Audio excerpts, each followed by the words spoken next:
Jali-jali, lagunya enak, merdu sekali.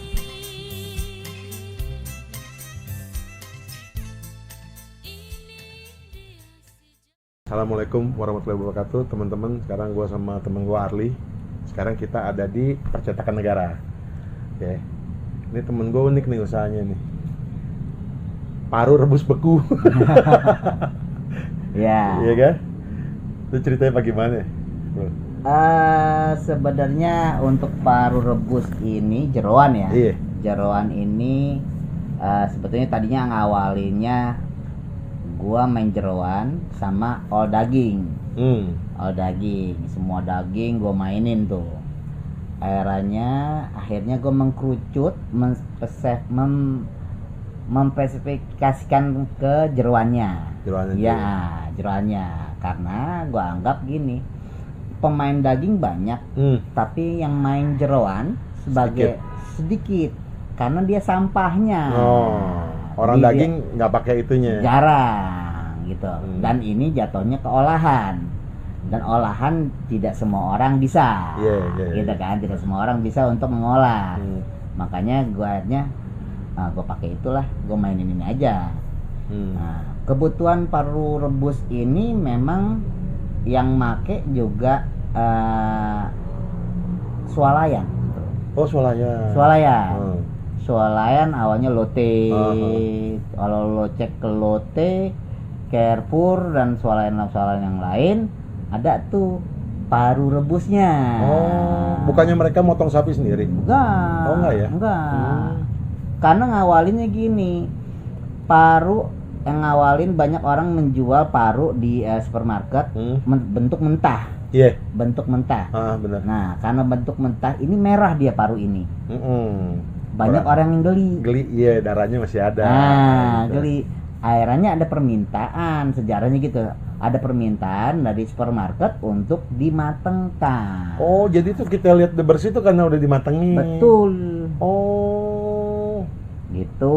Kita kan kagak tahu, kita kira kan, wih, ini bersihnya canggih juga nih. Iya, Gitu. betul. Sambil rokok ya? Iya, nggak apa-apa. Terus kita bikin begini nih dari tahun berapa? Ini kita mulai dari 2009. 2009. Ya. Saya 2009 mulai usaha, sebetulnya dari 2008 ngawalinya dari sembako, jatuh, bangun, akhirnya mulain lagi ke daging. Tapi mulai ke ada jeroan sama paru rebusnya ini sama perdagingan. Akhirnya mulai 2012 mengkerucut tuh. Mulai 2012 kita main di jeroannya aja. Gitu. Karena jeroan ini penyerapannya hampir seluruh Indonesia, bro. Semua ya? Yes. Cuman swalayan atau restoran ikut ngambil atau hotel ikut ngambil? Ada restoran-restoran ada yang ngambil. Misalnya orang membuat empal paru. Restoran gitu. Padang itu misalkan ya. Restoran Padang kebanyakan ke restoran Sunda. Oh, Sunda. Sunda malahan. Yang empal-empal gitu. Iya, sorry. Nah, ini banyak yang nyerap ke sana. Gitu. Sama restoran-restoran lah, sama supermarket lah. Banyak. Hotel enggak ya kalau gitu? Hotel ada lah tetap. Ada ya? Soto-soto. Oh, yang mereka bikin sediaan soto gitu ya. Ada, tetap. Terusnya. Jadi emang pasarnya bagus nih, paru. Pasarnya ada lah. Pasarnya ada karena masyarakat Indonesia ini unik. Kadang gini, mereka selain makan daging ayam, ada makan daging sapi kan? Iya. Nah, kadang mereka makan jeroan dianggap makan daging sapi, tetap. Ya kan memang dari sapi juga. Karena dia murah, Iya. dianggap masih ini makan daging. Nah, itu uniknya di situ. Jadi kalau pada saat daging ayam lagi naik, bro, paru. Paru ikut timbul. Naik. Kebutuhannya naik. PE aja ada ya, PE paru ya. Betul. Bandung tuh bikin juga kan. Solo. Oh, Solo ya. Keripik paru. Oh, keripik paru iya, Solo. Nah, uniknya lagi paru ini kan dari satu sapi hanya 3-4 kilo, bro. Iya, kecil. Kecil. Jadi kebutuhannya penyerapannya banyak. Gitu. Karena sedikit. Dan demandnya banyak. Demandnya banyak. Ini lu kirim kemana-mana? Ya, jadi di sini ada gua ngirim ke salah satu supplier. Kerjasama gua sama ada supplier. Ini jadi dia nyerap kebutuhan gua. Gitu. Ya, kita sih nggak ngirim-ngirim, udah ada yang serap aja. Pokoknya dia datang ngambil Berangkat. Oh, pembayaran kan susah kalau masuk ke kayak supermarket gitu kan 2 bulan. Supplier yang warna. Oh, doi tetap cash and carry. Iya. Harus begitu ya. Iya. Tadi lu cerita daging 100.000. Untungnya nggak seberapa. Taruh satuan berapa ribu gitu. Ini? Nah, kita anggap gini. Orang daging ininya mindsetnya adalah biasanya ke steak in tenderloin, ya kan? Tenderloin. Bukan kerendang ya. Kerendang apa daging di pasar 120.000 bro. Iya sekarang kurang lebih segitu ya. Nah, kalau paru paling juga kalau dari kita sekitar 40-50.000 gitu. 40-50.000 itu sudah dijual. Nah, keuntungan daging 5.000 anggap aja, ya kan? Paru 5.000 juga. Iya. Kalau dari sisi modal mendingan mana bro? Mendingan ini. Terus lu proses dulu nih daging atau paru ini lu proses dulu. Iya. Jadi yang rebus lu? Kita rebus. Kita yang rebus gitu. Betul. Nah, disitulah sebetulnya tidak semua orang bisa kan atau mau bicara ngebersihin tadi darahnya segala macam. Betul. Nah, ada ininya lah. Karena orang kan memang lebih enak beli daging langsung jual ke supplier kan, langsung jadi duit. Kalau kita enggak, memang ada tunggu tahapan-tahapannya, ada prosesnya, pembersihan kan? segala macam. Itu emang butuh waktu lama atau cepat aja? Apanya nih? Kan gini, kita mulai dari ngambil dari rumah potong kan ya, ngambil, proses untuk sampai bekukan itu berapa lama tuh? Anggaplah kita makanya dari sini sebetulnya karena kebutuhan sapi ini paru sapi ini banyak dan satu sapi ini hanya 3-4 kilo satu sapi. Dulu itu sebelum ada impor itu penyerapannya itu dari daerah. Ada pengepulnya. Pengepul dari daerah-daerah. Nanti disitulah kita serap. Oh, gue pikir cuma Jakarta sini aja, kayak dari Cakung. Wah, nggak akan cukup. Nggak akan cukup ya? Nggak akan cukup. Kita rumah potong hewan sini berapa banyak sih Jakarta? Di sini ada Pulau Gadung, ada Cilangkap, ada Tangerang, Tapos gitu. Beberapa lah. Kayaknya cuma 6 ya? Nah, gitulah. Sekitar segitu ya kayaknya. Yang kecil-kecil. Jabodetabek ya, sekitar cuma 6 ya. Iya. Kurang jadi ya? Kurang, malah kan kebutuhan di sini kan banyak juga orang warung Padang ya. Iya, daerah-daerah sini kan. Betul, warung Padang, terus pasar-pasar, udah diserap sama pasar segala macam. Nah, kebanyakan kita nyerapnya malah dari daerah. Itu dia kirim freshnya gimana? Apa dia bekuin dari sana? Dari sana. Bekuin dari sana. Sampai sini kita bersihin, rebus, bekuin lagi. Ya. Kuat berapa lama tuh bro? Selama sebetulnya kalau dalam freezernya bagus, tahan bulanan ya? Tahan. Gue baru bro. Jadi waktu Ruli ceritain ini, gue boleh nih. Bisnis yang gue belum pernah tahu nih. Ya jarang memang. Buta gue masalah ginian gitu kan. Gue sendiri jadi pengen belajar gitu, pengen tahu. Itu jadi memang pasarnya segitu kuatnya ya? Iya. Oh gitu. Iya. Kesusahan nggak lu dulu pernah kasus maaf ada cacingan katanya di dalam. Yang cacing itu hati. Oh hati. Bukannya paru. Iya. Gue dari tadi otak gue lagi mikir ini. Itu bukan yang itu ya, bukan ya. Hati. Gitu. Itu hati juga sedikit itu. Ya. Paling cuma 2 kilo kali ya. Iya. Sekitar segituan kan. Terus selain itu lo apa lagi? Nah, dari pengembangan paru rebus ini dan semenjak pandemi setahun yang lalu itu, Iya. kita ngembangin lagi nih produk frozen foodnya. Jadi dari paru rebus kita olah lagi, kita packing itu jadi paru balado. Paru balado. Paru balado. Pakai merek sendiri. Kita bikin merek sendiri. Itu gimana penjualannya? Lumayan juga. Ada aja yang tadi gue bilang itu karena orang Indonesia ini ya memang sudah mulai lah ke kesehatan ya, kesehatannya segala macam, tapi masih banyak yang demen paru, bro. Masih banyak ya. Kayaknya kok ke warung Padang nggak ketemu paru ya. Nah, males. Ya kan? Iya. Ada. Iya. Mau ada jeroannya kan, ada parunya, ada limpas, kikil. Rumah makan Sunda juga iya. Iya. Ya makan ke usus babat semua siap. Belum soto Betawi. Nah, Soto-sotoan ya. iya, soto. Jadi penyerapan seperti apalagi pas musim hujan kayak gini nih. Nah, itu naik. Naik. Harga? Harga sih stabil ya, relatif sih. Gitu. Nah, stabil. Lu paling banyak stok tuh berapa lama? Kita ini paling lama juga seminggu. Berapa kuantitinya berapa tuh? 4 kintal. 4 kintal? Bisa 5 kintal. Gila. Karena kita kan kali produksi itu sebetulnya hampir 100 kintal. 100 kilo, sorry. 1 kintal? 1 kintal. Per hari? Ya, per hari. Produksinya? Ya, gitu. Nah itu lu bisa dapat barang terus-terusan kan daerah ya? Daerah tuh paling banyak pengirimnya mana? Ada Bandung, ada ada Bandung, ada Jawa, dan tambah juga sekarang impor, bro. Impor? Ada. Nah, kalau impor posisi belum bersih juga sama kayak. Sama. Oh sama. Oh gitu. Impor juga ada ya. Berarti pasar sapi ini kuat di Indonesia berarti. Banyak.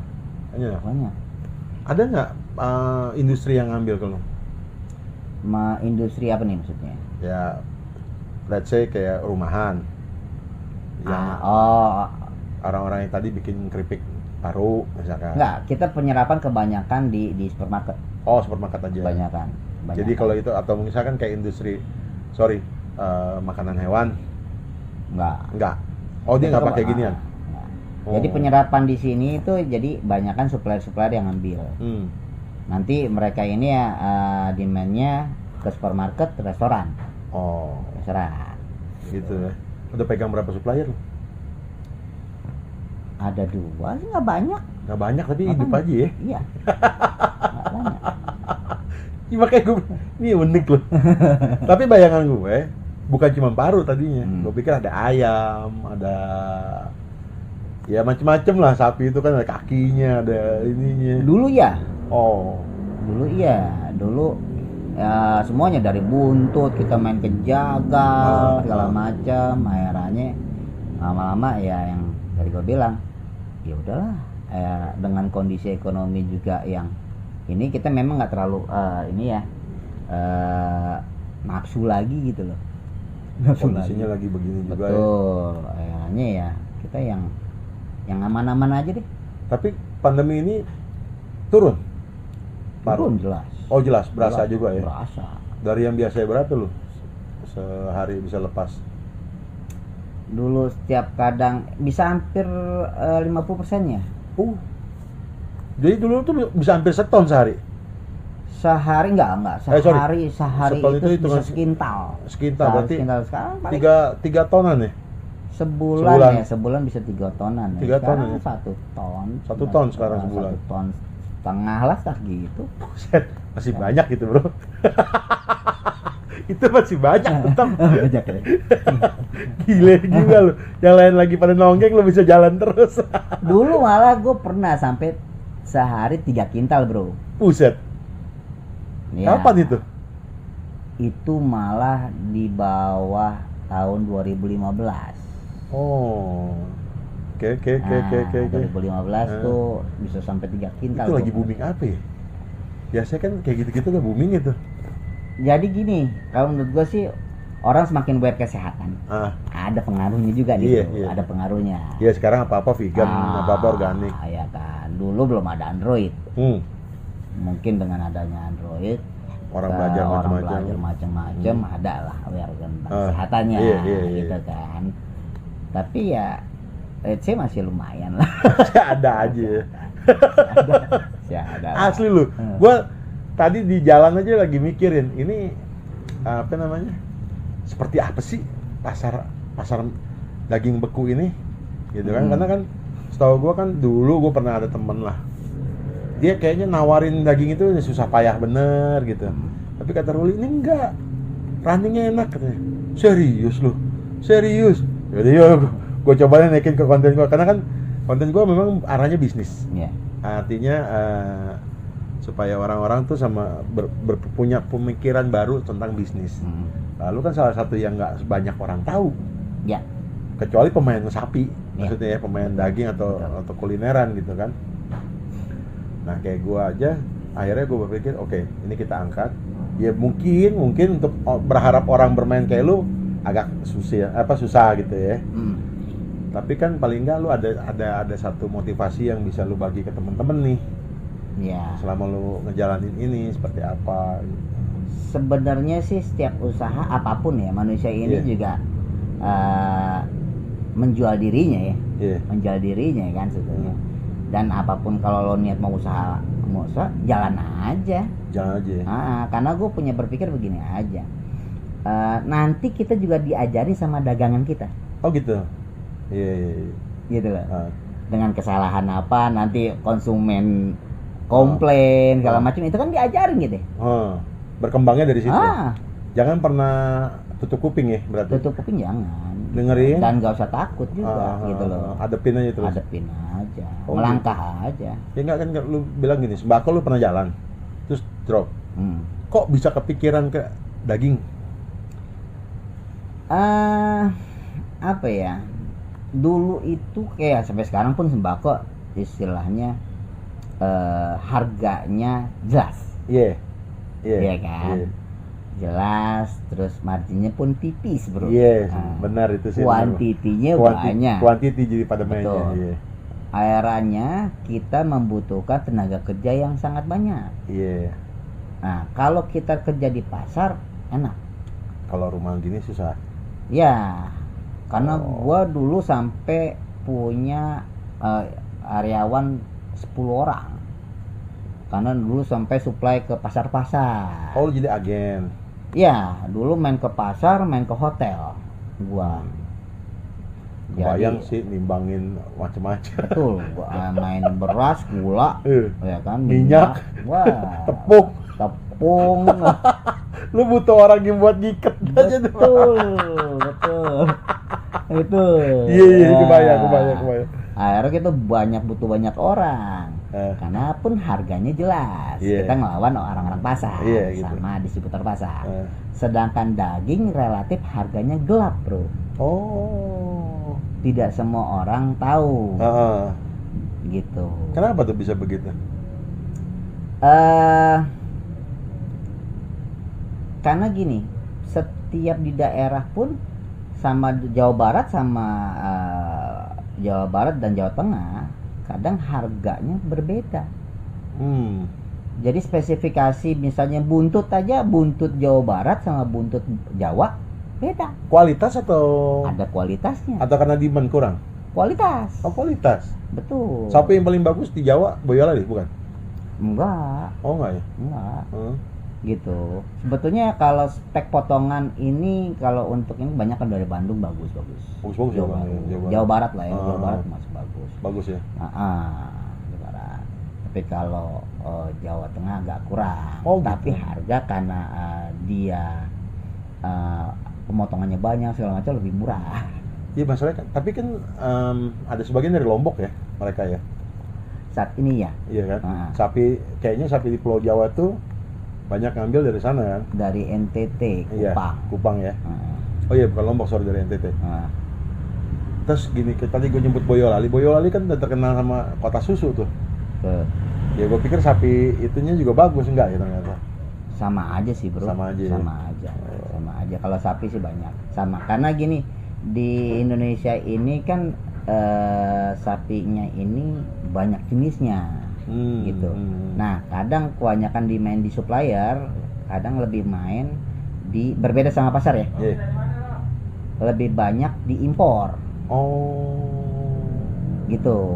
Karena impor ini satu memang kita nggak bisa pungkiri harga lebih murah. Kok bisa? Nggak tahu deh, makanya di pasar ini Lucu juga ya, padahal pikir-pikir shippingnya dia aja berapa duit. Betul. Tetap kita bicara impor, kita masih kalah lah. Gitu ya. Karena mungkin dari tata niaganya di sini nih masih kurang bagus. Dari misalnya kalau di luar negeri misalnya dari Australia lah ya, itu kan satu pintu tuh, ya kan. Pemerintah tanggung jawab lah ya, misalnya. Terus kedua di mereka juga satu perkebunan atau peternakannya berapa ribu orang, berapa ekor, berapa ekor, tapi yang miara dikit, ya kan, yang ngurusinnya sedikit. Kita 10 ekor sapi yang ngurusinnya banyak. Mulutnya banyak yang mesti disuapin atu ya. Jadi dari situ, jadi misalnya dari misalkan ada yang pembibitan, beda. Breeding. Nanti ada pembesaran, beda lagi. Lain lagi, ya kan. Ada nanti pemotongan, beda lagi. Nah, eranya kan nih distribusinya bagaimana, gitu kan? Kira-kira kita bisa nggak kayak mereka? Susah. Untuk seperti luar negeri, agak sulit ya. Iya deh. Iya. Sebetulnya sih ya harusnya sih sudah mulai dimulai kan sebenarnya di Flores kan. Iya. Udah ada satu wilayah khusus. Ada wilayah khusus di sana sudah mulai. Cuman itu dia, kebutuhan kita tinggi dan juga karena kita negeri kepulauan kan, shippingnya segala macam itu yang membuat airnya. Tapi gokil ya, cukupi. Kalau dipikir-pikir, kita kan makan orang luar negeri sih daging pasti tinggi, karena dia nggak pakai nasi, dia kentang daging, apa-apa daging. Kita kan nggak termasuk negara yang apa-apa daging. Iya. Daging masih mahal di kita, tapi tetap demandnya tetap tinggi ya. Masih. Makanya ini jeroan juga salah satu yang pasarnya yang nggak pernah goyah gitu kayaknya ya. Ada, cuman nggak terlalu lah. Ada pasar-pasarnya tersendiri lah, gitu loh. Yang masih loyal gitu, masih loyal lah. Masih doyan gitu. Masih doyan lah. Kayak misalnya udah masih umur-umuran kayak kita ini. Masih makan jeroan bro. Gue sih udah mulai stop. Udah takut. Tapi paru kadang-kadang kagak bisa. Nah, ya kan? Aduh, ngeliat paru udah kacau urusannya. Itu dia. Kalau iso, babat, gue udah minggir gitu. Nah, itu dia. Iso, babat, paru. Ya kan? Nah, paru ini masih tinggi penyerapannya. Ya karena itu tadi orang pikir masih bisa cheating dikit lah gitu kan. Nah, soto Betawi pasti pakai paru, bro. Ya nggak mungkin, nggak enak. Nggak enak. Pakai kikil aja kagak enak. tetap nyarinya paru. Ya, ada parunya. Yang nggak tahu digigitnya krenyes gitu. Iya. Agak ngelawan gitu. Iya, kacau juga sih ngomongin masuk ke makan. Iya. Tapi gitu ya. Ya sekarang kendala yang lu hadapin selain tadi cuma masalah stok atau pasar, ini kayaknya lu punya bisnis kok aman gitu maksud gue. Lu nggak pernah dari cerita yang lu kasih ke gue nggak ada cerita yang sampai kayak ini begini loh, ini begini, tapi ini kayak yang simple runningnya. Tetap kalau pada saat dulu ya waktu zaman sebelum Jokowi ya, itu ada regulasi sih bro. Regulasi buka tutup impor itu kadang menjadi masalah untuk pemain daging gitu. Yang gue bilang tadi, misalnya pada saat impor lagi dibuka, berebut daging di daerah hancur harganya, ya kan.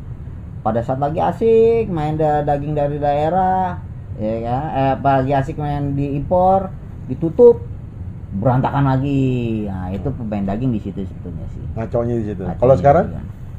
Sekarang relatif lebih stabil sih. Impor sama lokal berimbang atau gimana? Masih tetap impor sih. Oh, tetap impor Masih lebih banyak. tetap impor. Tetap Gitu. impor lebih banyak ya. Karena penyerapan daging lokal itu sebenarnya habis di pasar sama bakso. Oh. Nah, ya. Iya, bakso. Setiap sudut daerah ada. Nah, iya. Iya kan? Sampai Papua juga ada jual bakso. Itu diserap di pasar itu kebanyakan penyerapannya Iya. terbesar adalah tukang bakso. Bakso. Gitu. Nggak bisa dipungkirin bakso. Gitu. Nah, Gila. kalau untuk impor ini kelebihannya gini, sebetulnya karena speknya hampir sama gitu loh. Dari umurannya. Anggaplah contoh lagi nih lah. Catering. Catering kadang butuh hati sapi lah. Ya Walaupun buat sama goreng. sambal goreng kan hati ya, gitu kan. Butuh 100 kilo gitu kan. Sedangkan sapi ini Ya tadi cuma 2 kilo. 3 Iya, kilo kan iya. gitu kan. Berapa sapi? Iya, yang 50 dibutuhkan? ekor. Nah, nggak mungkin satu pasar itu ada. Iya, benar. Gitu kan. Nah, ini kendalanya di situ. Akhirnya kalau diimpor ada memang khusus untuk satu box hati sapi doang. Isi berapa kilo tuh mereka? Macem-macem sih, paling tinggi itu 20 kilo 20 sih kilo. satu boxnya, tapi nggak sampai sih kalau hati sapi sih. Kita impor terbanyak New Zealand apa Australia? Dulu ini ada daging dari impor dari Australia sama New Zealand. Tapi saat ini setelah dibuka sama pemerintah Dari daging mana-mana? kerbau, Kerbau masuk ya? kerbau India itu kan sekarang lagi lebih banyak di India, bro. Oh, dari India. Ya, Jadi daging sebenarnya tuh kerbau lebih banyak. apa ya, mungkin sebetulnya, tapi orang ini tekstur nggak terlalu paham banget kan. Enggak lah, kalau kerbau kita acrut. Keras Nah, banget, bro. ya, kalau kebo dari India kan nggak terlalu. Nggak Mungkin dipakai kerja kayak kita kali ya. Ya, Iya. itu karena ya apa ya? Soalnya dituanin. Iya. Kalau di sini lu pakai kerbau kan acrut tuh. Kagak kelar-kelar lu Iya. punya. Ada teksturnya di situ. Iya, gue lagi mikir kenapa sekarang banyak di supermarket terutama ya daging kerbau impor. Dan itu pasarnya ada. Gue sendiri sih belum pernah coba karena gue kebayang gue tadi makannya susah. Enggak sih. Enggak gitu ya sekarang. Karena sebenarnya di kita ini kan kekuatannya di bumbu, bro. Ya kan? Kuat bumbunya gitu loh. Bumbu-bumbunya akhirnya orang taunya oh iya ini daging pokoknya. Itu aja. Makanya ada yang campurnya menakal-nakal tadi. Betul. Udah nakal sih kagak. Bukannya nakal yang itu loh, yang ceper-ceper itu yang dari hutan. Iya. Iya kan? Kebanyakan kalau itu sih larinya ke bakso, bro. Nah itu maksud gue. Ke bakso. Makanya bukan ke kebo malah lari ke situ ya. Jarang. Ceper-ceper hutan itu ya. Jarang lah kalau masalah itu sih sebetulnya yang nakal sebagian kecil banget lah. Ya enggak, kalau di kita mah ya lu paruhnya mesti kelihatan gede. Iya. Beda dimensi. Iya. Ketahuan langsung. Wet. Sapi kenapa nih? Yang ceper, bro. Dimensi jauh. Cilik. Habis keluaran Jinawi. Paru balado. Lagunya Tiga balado. merdu sekali. Oh tuh tos untuk itu paru semua. Balado. Ya perdaging-perdagingan lah. Daging-dagingan ya. Sama antara daging-dagingan tuh ada kita jual paket-paketan daging. Oh. Segitu berapa duit tuh? Ini gua jual sama minyak goreng segala macam itu 90.000. Oh gitu. Tapi ini 9 on ya. Oh, nggak nyampe sekilo ya. Sampai sekilo. Perubahan harga gimana itu? Ngikutin pasar nggak? Kan pasar lagi. Ya, tapi saat ini sih masih bisa bertahan lah, harganya nggak kita robah. Oh gitu ya. 90.000. Jadi minyak goreng 1 liter ya.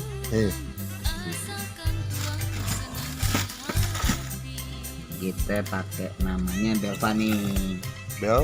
Belvani Fresh Beef. Ada juga ada minuman juga. Bir peletok. Ada original Thai tea. Ada timun selasi, es coklat, nah gitu deh. Siap, mantap.